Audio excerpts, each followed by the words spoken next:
Saudara-saudara yang terkasih, perkenalkan nama saya Maria Lucia, dan pada kesempatan ini izinkan saya untuk berbagi cerita yang saya harap boleh menginspirasi dan menjadi berkat bagi Bapak, Ibu, dan saudara-saudari semuanya.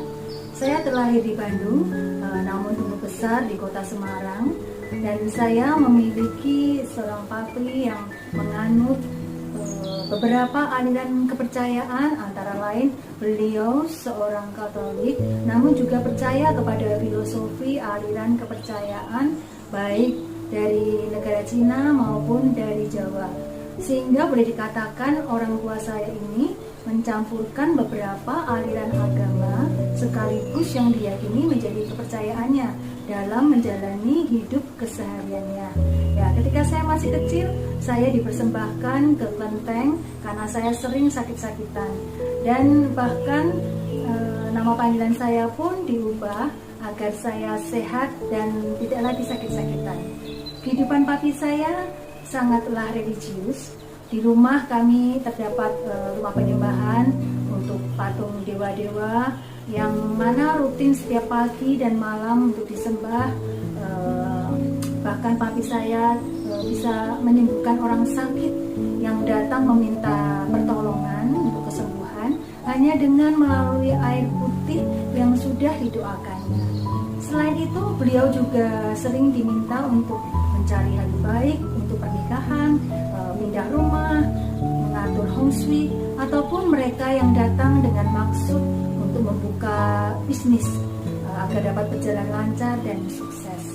Ya, salah satu hal yang menurut saya agak ekstrim adalah papi saya juga sering untuk menerima permintaan memandikan keris pada bulan Suro, nama dari bulan Jawa, di mana ritual tersebut dilakukan dengan cara membakar keris yang akan dimandikan hingga panas, membara ya, lalu dijilat oleh papi saya, dan setelah itu baru dimandikan dengan air kembang dengan maksud agar keris tersebut senantiasa bertuah dan tidak kehilangan kesaktiannya.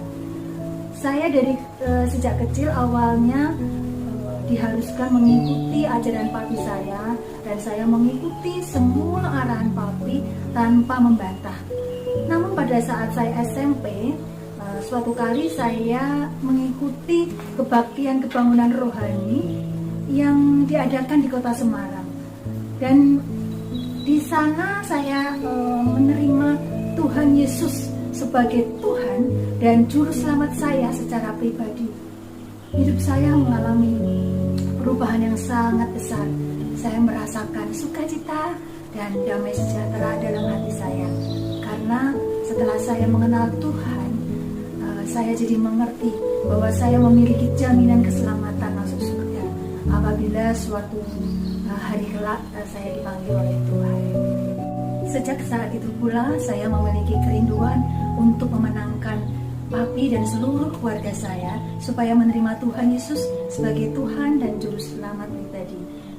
Secara pribadi, karena saya ingin supaya keselamatan juga dapat diperoleh oleh orang tua dan seluruh keluarga saya. Kehidupan saya sesudah mengenal Tuhan Yesus membawa perubahan yang signifikan dalam pandangan papi saya, karena sejak saya menerima Tuhan Yesus sebagai Tuhan dan Juru Selamat saya menolak untuk bersembahyang di depan patung, bersembahyang untuk arwah nenek moyang saya, dan tidak mau lagi memakan makanan yang sudah dipersembahkan kepada para dewa. Hal itu menyebabkan kemarahan yang besar dari papi saya, karena saya dianggap tidak menghormati leluhur dan orang-orang tua yang telah terlebih dahulu meninggal. Ya, sejak saat itu saya sering dimarahi habis-habisan, bahkan pernah hampir diusir dari rumah. Ya, namun tidak jadi karena ditenangkan oleh mami saya. Ya, apa yang saya alami saat itu tidak menyurutkan kerinduan dan keinginan saya untuk memenangkan papi dan mami saya agar menerima Tuhan Yesus sebagai Tuhan dan Juru Selamatnya. Secara manusia saya merasa tidak mampu, karena pada waktu itu saya masih SMP. Namun saya memiliki iman percaya kepada Tuhan Yesus bahwa di dalam Tuhan tidak ada yang mustahil. Dan saya menghidupi firman Tuhan yang terdapat di dalam Kisah Para Rasul 16 ayat 31 yang mengatakan, jawab mereka, percayalah kepada Tuhan Yesus Kristus dan engkau akan selamat, engkau dan seisi rumahmu. Ya, saya sangat mempercayai akan firman tersebut dan saya pegang akan janji firman Tuhan. Saya terus dengan tekun, sabar dan tidak jemu-jemu, karena saya juga memegang akan firman Tuhan yang terdapat di dalam kitab Roma pasal yang kelima ayat yang keempat yang mengatakan, dan ketekunan menimbulkan tahan uji, dan tahan uji menimbulkan pengharapan. Ya, memang hal itu tidak mudah ya saudara-saudara, apalagi saat itu saya masih sangat belia, sehingga tidak mungkin untuk mengenalkan ajaran-ajaran Tuhan Yesus kepada papi saya, karena papi akan merasa untuk digurui ya, dan juga pasti akan dibantah oleh papi saya. Jadi yang bisa saya lakukan adalah saya bertekad bahwa saya harus bisa menjadi teladan dalam perbuatan saya, tingkah laku saya, dan bahkan dalam pergaulan saya. Saya harus berprestasi di sekolah, menjadi anak yang membanggakan orang tua saya, supaya papi saya tahu bahwa saya adalah anak yang berbeda setelah mengikut Tuhan Yesus, dan saya tidak mau menjadi batu sandungan bagi papi dan mami saya.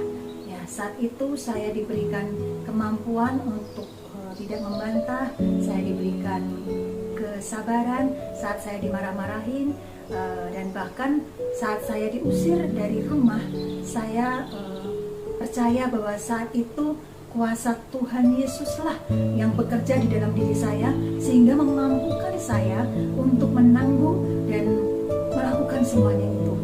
Ya, bagi Tuhan tidak ada yang mustahil. Puji Tuhan, setelah melalui proses yang panjang, akhirnya bukan hanya mami saya saja yang membuka hati dan menerima Tuhan Yesus sebagai Tuhan dan Juru Selamatnya secara pribadi, tetapi juga papi saya akhirnya dimenangkan bagi Kristus, yang sebenarnya ditinjau dari segi apapun. Pertobatan papi saya itu sepertinya suatu hal yang mustahil, tapi dari yang kelihatannya mustahil, Tuhan menunjukkan bahwa bagi Tuhan tidak ada yang mustahil. Tuhan sanggup memakai siapapun dari kita, apapun status sosial kita, tanpa memandang kedudukan dan jabatan seseorang, karena Tuhan Roh Kuduslah yang akan bekerja membantu kita untuk memenangkan jiwa, bukan dengan keperkasaan dan kekuatan kita sendiri, namun dengan kemauan kita untuk mau dipakai menjadi saksinya bagi semua orang. Saudara-saudara yang terkasih, melalui kesaksian saya ini, saya juga ingin menyampaikan sebuah berita sukacita, sebuah berita yang memberikan pengharapan bagi siapapun yang melihat video ini, bahwa Tuhan Yesus adalah Tuhan yang hidup. Dia sangat mengasihi kita, Dia peduli akan kita, dan Tuhan Yesus ingin semua manusia beroleh keselamatan, beroleh jaminan kepastian bahwa setelah kita meninggal, kita pasti masuk surga, asalkan kita mau percaya akan karya keselamatan Tuhan Yesus yang telah diutus oleh Allah untuk datang ke dunia menjadi juru selamat bagi manusia. Tuhan Yesus bahkan mengemban suatu misi menyelamatkan manusia dengan cara mati menanggung hukuman atas dosa manusia, mati di kayu salib untuk menebus kita dari penghukuman kekal. Ya, siapapun di antara kita yang haus akan kebenaran sejati, mencari jaminan keselamatan, saudara yang merasa hidupnya kosong, saudara yang mungkin saat ini putus asa karena masalah apapun yang membelit hidup saudara, mari datang kepada Tuhan Yesus. Dia Tuhan yang hidup, akan menerima saudara apa adanya, apapun keadaan saudara saat ini, apapun masalah saudara. datanglah pada Tuhan. Percaya dengan hati dan terima Tuhan Yesus sebagai Tuhan dan Juru Selamat saudara secara pribadi. Percayalah bahwa Tuhan Yesus akan memberikan kelegaan, penghiburan, kekuatan, dan yang terlebih lagi adalah jaminan keselamatan masuk ke surga pada saat kita dipanggil Tuhan.